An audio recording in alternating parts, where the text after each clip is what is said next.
So I think you look at how we talked about Florida last year. Again, same thing could happen this year. Like Toronto, those guys, I mean, the skill is there. We all know where their strengths are. We all know how absolutely unbearable it would be if the Bruins draw the Maple Leafs and lose, because then, as you said, you're giving up TikTok for Lent. I will give up Twitter for life if the Maple Leafs beat the Bruins. Poke the Bear is powered by Prize Picks, the exclusive daily fantasy partner of the CLNS Media Network. And welcome into Poke the Bear, episode 211, presented by our friends over at Prize Picks. Use promo code CLNS, and guess what, Connor? Up to $100. You put in $100, up to $100 in Prize Picks, and they match it. It's a fun daily fantasy game. It keeps things fun. It keeps things fresh. I'm a fan of Prize Picks, and you should be too. Absolutely. Connor, what is up? Evan, I'm doing well. How you doing? Doing great. It's, post deadline. We did a Bruins beat, so now we don't have trade rumors to discuss. It's just doesn't have that pizzazz. Trade rumors are fun. I don't care what anybody says. When you start diving into even the outlandish ones that random people with 4 followers on Twitter are bringing up, it's fun. I can't help it. It's fun. What are we going to talk about now, Evan? We're going to talk about the playoffs. Well, that doesn't sound like fun, right? We're not. What are we going to get now? No more comments being like, "That's a stupid trade. It's never going to happen." We're not going to get any of those anymore. None. You know what we need? If you guys could be so kind watching on YouTube, if you could go in the comments and type in something like, "That's a stupid trade. Why would you ever do that?" Just type that in, just so we can get the high from it. Yes, of course. So I think if you guys could do that, that would mean the world to us. We need something in between the gap before we start getting the comments of like, Bruins are cooked after they lose like game 1 of whoever they play in the first round. So yeah, we do need something. We need a little negativity infused in the comment section. That is for sure. We don't get enough of that. Little bit of news on Wednesday because the Bruins are traveling to Montreal for Thursday night's game at the Bell Center, and Johnny Beecher recalled on an emergency basis. Andrew Peeke is set to make his debut on defense, and you're probably thinking, "Oh, Shattenkirk coming to the lineup? Who's Beecher going in for?" Well, Grizz and JVR are under the weather, right? Matt Grzelcyk, James Van Riemsdyk, not feeling so hot, not doing so great. I think Grzelcyk didn't even make the trip. No, he didn't. So they're out, and you're gonna get a chance to see Peeke make his debut with the Bruins. Yeah, no. Probably a good matchup, honestly. It's like Montreal is not a very good team, but they are pretty physical. They have a few of those guys like Michael Pezzetta, who seems like he's up to something every time he plays the Bruins, or anyone rather. I think that guy averages like 10 hits per game. So a good matchup for a guy like Peeke to draw in there. Obviously, tough break for Grzelcyk and JVR if JVR does play, because he did travel with the team. Seems like there's a bit of a bug going around because Charlie Coyle almost didn't play on Monday against the Blues. So clearly there's something in the room. We hope that doesn't linger any longer. We know what happened. I think it was probably a bad omen last year that the Bruins were sick right before the Panthers series. That was maybe the first sign of something being afoot, that we are in for a couple of weeks of pain. But in terms of what Peeke provides, we talked about this before on Poke the Bear. Like, I think if you go in with the expectations of ideally him being a simple, physical, meat and potatoes kind of third pairing guy, that's all you're really asking for him to be if you're the Bruins. And again, you look at what they gave up in a 2027 third round pick. They clearly think there's more there to the player. It's just, what is that, more there? I wouldn't think that he's this guy who's all of a sudden going to get into a new system and take off. But if he just plays smart, simple hockey, kind of like what Parker Weatherspoon is, right? Like Weatherspoon, I think, has been a good addition for this team, kind of out of the blue. But it's not like this guy's reinventing the wheel or doing anything crazy. He's not dropping the gloves every game. He's not all of a sudden like he's not Matt Rempe. Yeah, he's not going off, or he's not like all of a sudden a revelation offensively or anything like that. He just plays that simple game and just kind of like Weatherspoon just shores up an area of the lineup where they've been prone to some miscues. I think that can kind of go a long way. So this is a good game for him to get started off here with the Bruins. I agree. I don't have these sky high expectations for him either. I think if you can get him to just kind of be a good, solid third pairing shutdown defenseman, as you said, that's all you need him for. Again, Forbert's most likely done for the year. So if he can come in and be a guy who can eat up penalty kill minutes, and we'll see what he does over these next few weeks, how much he gets in the lineup, because that'll kind of dictate how much he gets in the postseason lineup. But again, like we talked about this on Bruins Beat, if you're facing a big, heavy physical team that, forechecks hard, maybe you counter that with putting a guy like Peeke back there who's physical and big. And again, we'll kind of see how that goes over these next few weeks. I'm curious with Peeke, though, just kind of where he's going to end up, what he could end up being. You have him for the next 2 years. And, again, at not a terrible cap hit, 2.75, which again, if he's on the bench, if he's, not playing all the time, then that cap hit looks bad. But if he is, obviously, then it looks good. You were at Bruins practice today, right? I sure was, Evan. I can tell you this. It was not as interesting and eventful as the Detroit Red Wings practice. Did you get a chance to see that? I did not. No, I'm very curious to what this is. What the hell happened? It was today. I think it was Lucas Raymond and Ben Sherratt got in a little fight. So I thought I meant to send it to you and I didn't. Dang. But you can go look that up. It was quite the event.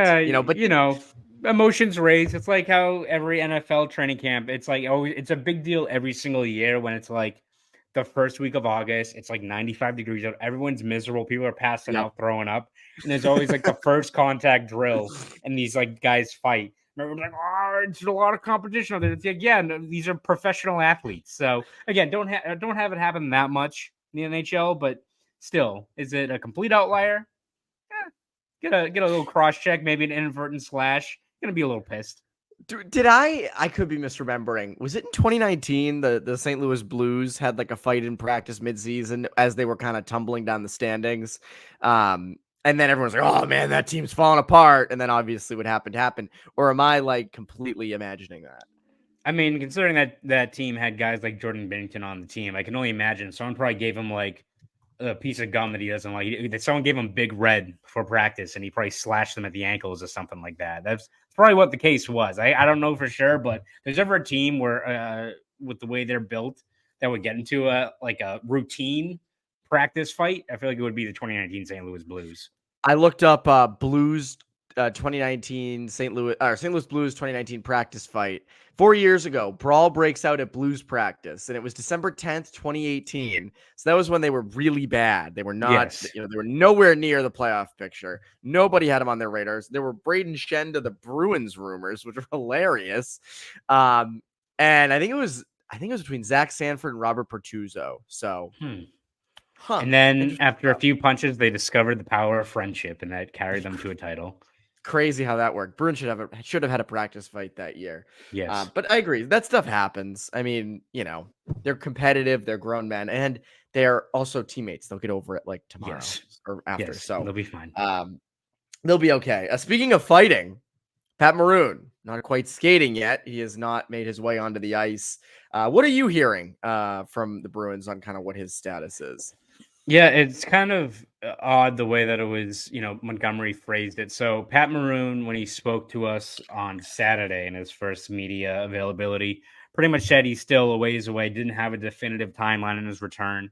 He had surgery February 7th, and they gave him 4 to 6 weeks as a possible recovery timeline. I think when the Bruins acquired him, the general consensus was probably about 3 weeks away. So very end of March, early April. When Maroon spoke with us, he said that he already had done some light skating, probably with Minnesota or on his own downtime. Montgomery mentioned today, Wednesday, that Maroon hasn't skated yet with the Bruins, so it's not like he's been out at Warrior or done anything like that. He has been on the ice in terms of he was doing team photo day, so we have photographic evidence of that. But in terms of like the slow ramp up, they haven't hit that point yet for the Bruins. So Montgomery mentioned that, I'm sure once they look at the medical evaluation, Scotty Waugh, who's the head of the Bruins, team rehab, that maps out all these things for the players. I'm sure they're just doing it more probably a wait and see approach. I don't think this is like a cause for concern that there's been a setback, or all of a sudden they're like, oh, he was out on the ice once and like, this doesn't look that great. I think, every team, once they bring in a player, and they've done like the medical test beforehand, they wouldn't make a trade if all of a sudden they like just didn't have the x-rays or the information. If they did, that would be wild. Like, whoa, what is this? That is usually an essential part of when these teams are talking trades and acquiring players and what have you. But I think for the Bruins, it's more of just getting them in the building. They do their own evaluations and probably just taking more of that wait and see approach. So remains to be seen if the timeline has really changed. I still think you're probably looking at end of March, maybe early April before he's back on the ice. But I'm not sure if anything has really drastically changed in terms of like, oh, well, we don't know when this guy exactly is going to be out there. And again, you go down a slippery slope. This is a 35-year-old guy who plays a pretty bruising style of play and coming off of back surgery. Not like the Mad Libs kind of sentence you want in terms of all the things I just said there, right? In terms of what maybe necessitates a quick recovery. So it remains to be seen. Things can change in a hurry, but for right now, I don't know if it's anything beyond just keeping that wait and see approach with a guy with an injury like that. Yeah, we'll see what ends up happening with him. Hell of a TikTok though by Elaine Cavalieri with the with Yes. Marchand and Carlo and Lindholm, and I didn't see it. You know what's funny, Connor? I gave up TikTok for Lent. I still, I know it hasn't made the biggest difference, but I did give it up. So I didn't see that until it hit Twitter, and I was like, whoa, what have I missed? And so maybe there've been probably lots of good Bruins TikToks I've just missed. But what are you gonna do? What are you going to do? Before we get to some stuff about the playoffs and stuff about what they need to shore up, a quick word from our friends over at Prize Picks. Football season may be over, but the action on the floor is heating up. Whether it's a tournament season or the fight for a playoff home court, there's no shortage of high-stakes basketball moments this time of year. Get in on the excitement with Prize Picks, America's #1 fantasy sports app, where you can turn your hoops knowledge into serious cash. Testing my skills on Prize Picks this season is the most exciting way to play daily fantasy sports. If you have the skills, you can turn $10 into $1,000 with just a few taps. Prize Picks is really simple to play, and I can make my picks and submit my entry in less than 60 seconds. Download the app today and use code CLNS for a first deposit match up to $100. Use the code CLNS for the first deposit match up to $100. Pick more, pick less. It's that easy. So the playoffs, we discussed it a little bit at the start of the show, and it's what's going to be on everybody's mind for the next couple months. Bruins are kind of solely in that 2 spot right now. So it's not like it's like, oh, are they going to be the 3 seed? Are they going to be the first wild card? Are they going to get in the playoffs? Are they going to be out of the playoffs? What's future Don Sweeney? None of that. They seem to be safely in the second, at least the second spot in the Atlantic, barring a collapse. That seems like the best path forward in terms of getting Toronto. Because again, the 2 plays the 3 in the first round in the Atlantic, and playing the Maple Leafs to me, and I know you and I agree on this, the Maple Leafs are the best first round matchup. Like, it's not a done deal, it's not guaranteed, but I think the way they match up, the Maple Leafs make the most sense as an opponent that the Bruins could beat in the first round. Yeah, I think it's all about when you look at this team, and this is something we talked about on Monday for Bruins beat, or Tuesday rather. Like this team, they're going to have games where they're struggling to get to their game, or they're going to have these lapses. If you're able to face an opponent like the Maple Leafs, who are a little bit more malleable, I think defensively, a little bit more of give and go, that can kind of play towards your strengths as to how you're how you can get locked in. You've seen the Bruins play a lot of, and this goes back to this whole season. They've done a pretty good job against teams in the playoff picture, but also teams that I think have some high-powered offenses, whether it's Oilers. I know they had that unfortunate game here, but they played them well up in Edmonton.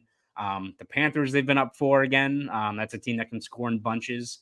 But Maple Leafs probably have more deficiencies, especially either in net or further down on that D-core. There's a lot of areas that line up where the Bruins could really exploit them. And especially, I think you've got guys who can get rolling against those kind of matchups, whether it's the guys like the Brusque or Frederick or what have you. I think you can look at last year, and I feel like we found in the same trap where we're like, oh, they get the Florida Panthers. Like that team only got easy in because the Penguins lost They lost a home game to the Blackhawks, and that's man, if you want to blame anyone for that whole thing, Penguins losing at home to get into the playoffs to the Chicago Blackhawks, who were dreadful last season.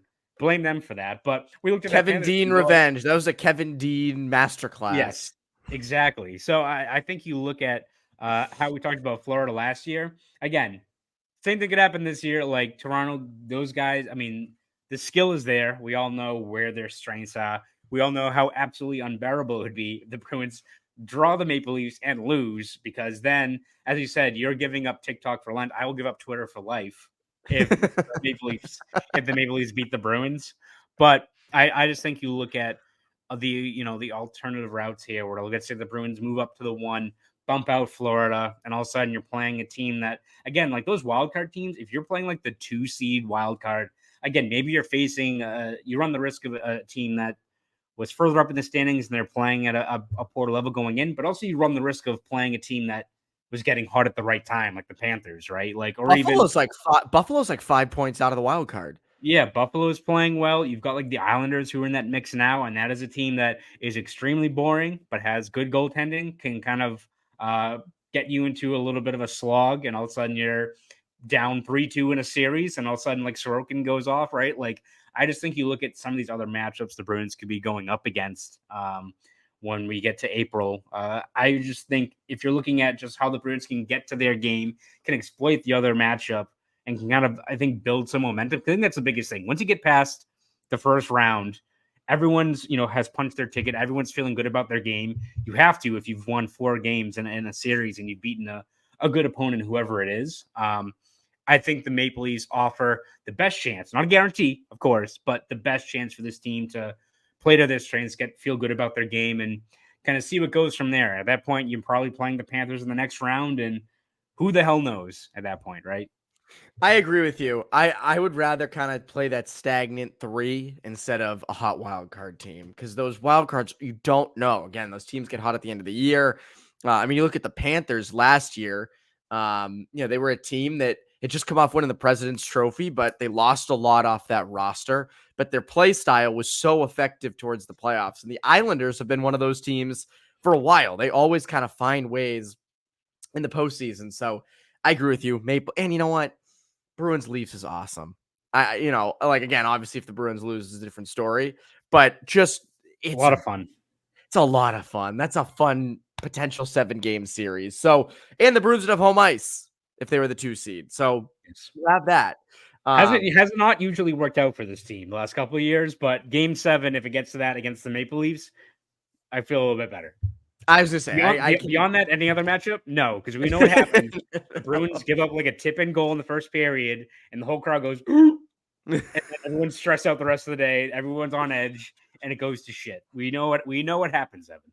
I forget, against the Panthers last year in Game 7, did the Bruins score first or the Panthers? I'm completely blanking. We're up 2-0. Oh, that's right. And the Bruins came back in the third period. Oh, my God, that's right. I forgot about that. I knew that the Panthers scored late, but you've erased that game from your memory? I remember that game vividly, actually. It's crazy. I can't believe I just right off the memory. Something you'll never regret. Our friends over at Factor. Get started on your New Year's resolutions with Factor, so you're ready for the new year. Factor's ready-to-eat meal delivery takes the stress out of meal planning and sets you up for success in the new year. Skip the grocery stores, prep work, and cooking fatigue. Instead, get chef-crafted, dietitian-approved meals delivered right to your door.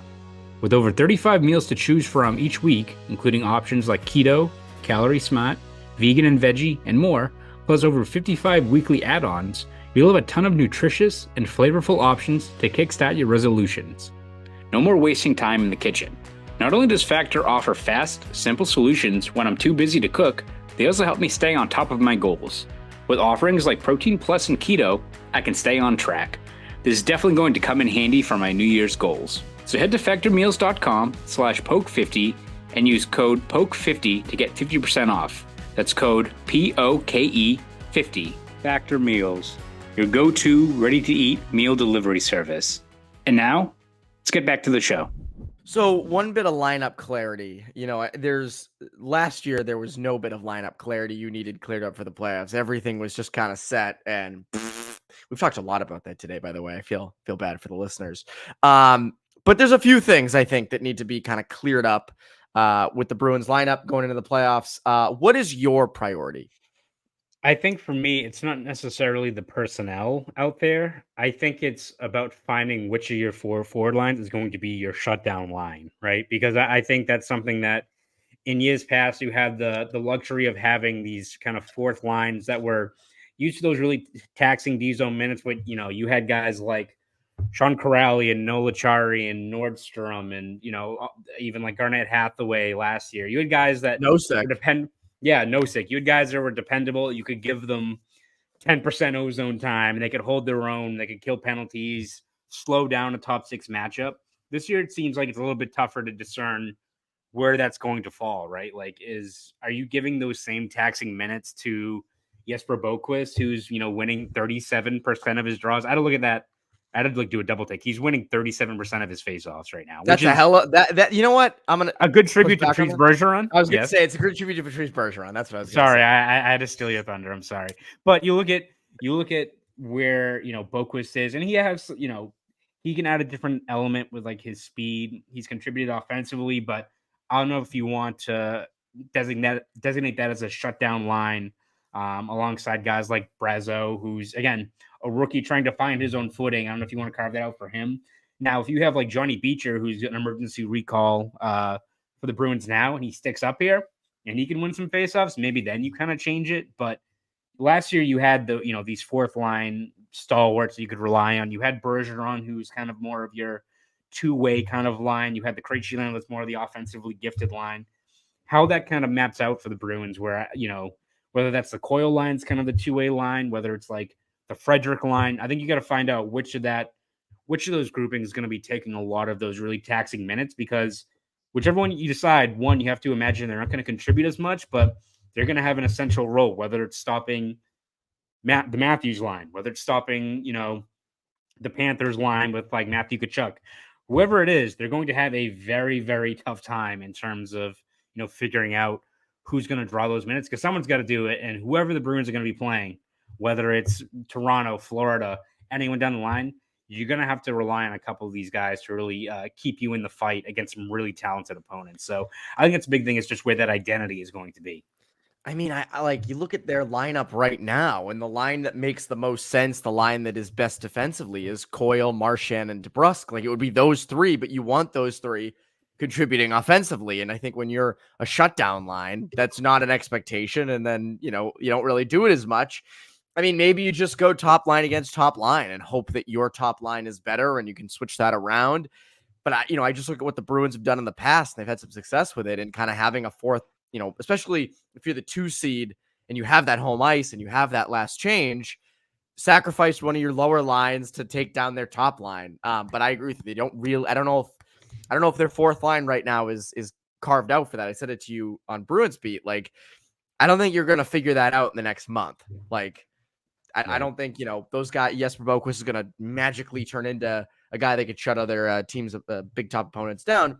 We'll see what ends up happening with that. One area I want to see, I know power play is one, but I want to focus on another area, goaltending.